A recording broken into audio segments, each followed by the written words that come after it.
Yeah.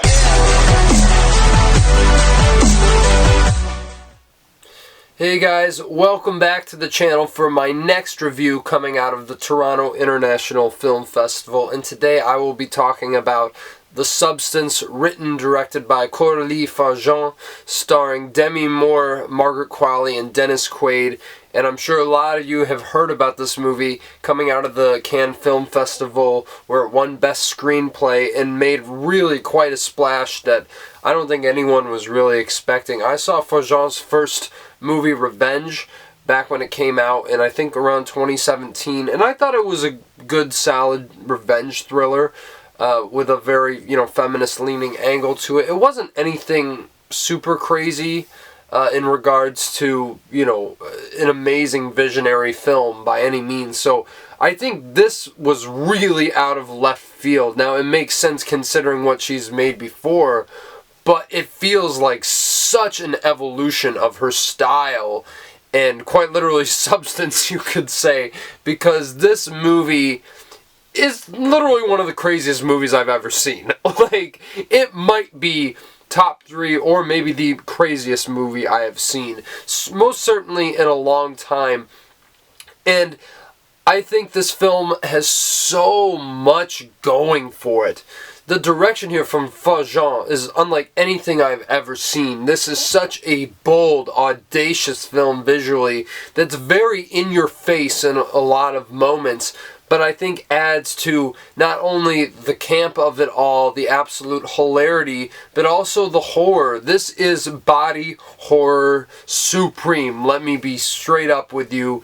This film has so much going for it. Like I said, from a technical standpoint, you could point to the production design, which is pretty spectacular. These very, very high contrast rooms where the color's just sticking out. And sort of like the bathrooms in The Shining is sort of what I would compare a lot of the production design from a color standpoint. But also, I think the sound and the editing are top notch. This has the best sound design of any movie this year, and I think is one of the absolute best edited films of the year. Would love to see this film get 2 very inspired Oscar nominations in those categories, though I find it quite unlikely. But I will say the one category where I think this probably will win is in Best Makeup.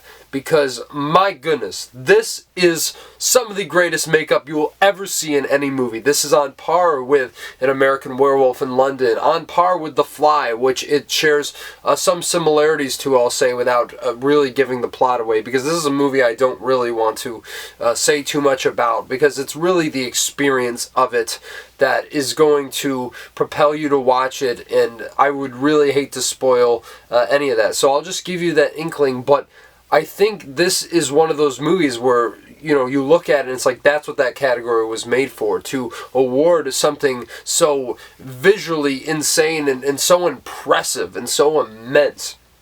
I just think it is absolutely insane, and you have to watch it to know exactly what I mean. But I also think this serves as a great comeback vehicle for Demi Moore, because my goodness, I have never seen her like this. I don't think anybody has, and this is just such an unbelievably transformative performance. It requires a lot of comedic chops from Demi Moore, which she more than delivers, but also goes to some insane dramatic heights, which maybe some people didn't even know she was capable of. I didn't. I mean, to be fair, I haven't seen as much with Demi Moore as I should, but this is probably unquestionably the best performance of her career, and I think she should be nominated for Best Actress once the Oscars roll around, but might be a tough field to crack this year, but she'd be more than deserving to get her first Oscar nomination for this movie. She is absolutely spectacular, and I think being paired with Margaret Qualley is, obviously a very good sign and doesn't hurt the movie whatsoever. I think the two of them are just firing off on all cylinders in this and just make this movie soar to atmospheric heights. I also really love Dennis Quaid in this as a coked up Hollywood executive named Harvey. That doesn't ring a bell or anything. No, but he is just absolutely hysterical. He does exactly what he needs to do in this role. He dials it up to like 12, and every time he's on screen, you just find yourself laughing your ass off. Just because of how campy this performance is, but it honestly is pitch perfect. This movie really is camp in its most purest and unadulterated form, and I think it really tonally makes this movie stand out in such a way, combining that with a lot of body horror elements and really a lot of dramatic depth underneath the story, because what I really love about The Substance more than anything is how it's commenting on how women's bodies become commodified over time, and how a lot of times they can't live up to that societal expectation that is placed on them. And I also really love the idea of this being a character study of a woman trying to live up to these ideals, but realizing she can never come close, and how that can destroy you from the inside out. This is not only just a visual triumph, it has a lot to say that it says so well and conveys so effectively through body horror, through the way the story is built. I don't think this probably is the best screenplay of the year or anything, especially to win at Cannes, but the screenplay is quite exceptional. Nonetheless, the way the story builds and, keeps mounting to crazier and crazier and crazier heights as the film moves along, it's just an absolutely stunning achievement. And I really think my biggest issue with this film is the fact it is very, very much on the nose. It really does go out of its way to directly referencing the movies that it's paying homage to, that it's taking from, and I really didn't think that was necessary. There's literally a musical cue from a certain movie that shows up, and I'm like, alright, I get it. I was already, there with you. You don't have to explain it to me.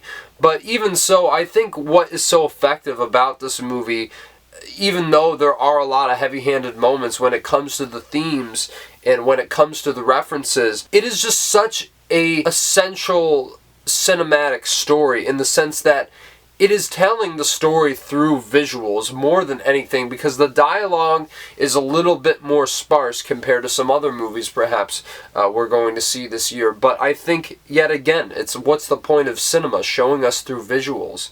Show, don't tell. Even though this film violates that a little bit, a lot of people could say that can be excused because of the camp angle of it. It's already so heightened that everyone's just going to go along with it anyway.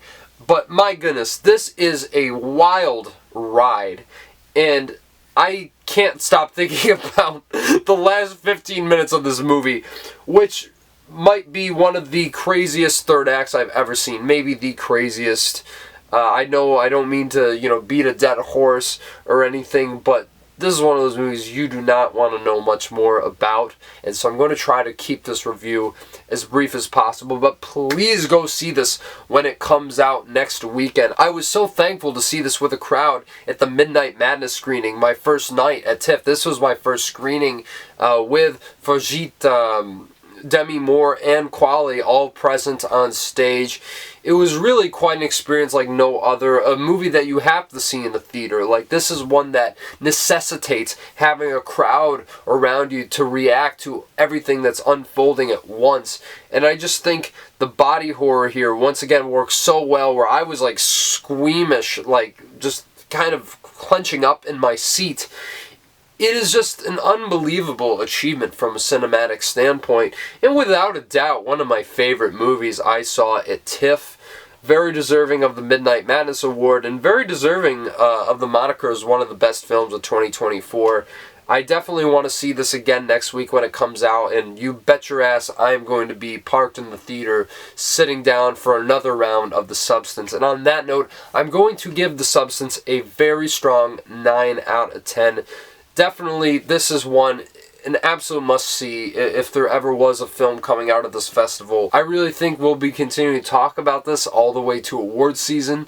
Yet again, the prospects do seem kind of small in regards to a lot of the other movies that are coming out, but I certainly think this is getting at least a Best Makeup and Hairstyling Oscar nomination, if not the Oscar itself. So let me know what you guys thought about The Substance down in the comments below. If you saw it at TIFF, if you saw it at Cannes, if you saw it elsewhere, let me know what you think. And of course, smash the like button, subscribe to the channel. Definitely still going to keep this TIFF train rolling for a little bit. Still got a lot of reviews I've got to hit out, but stay out on the lookout for that and much, much more. And I'll talk to you guys very soon.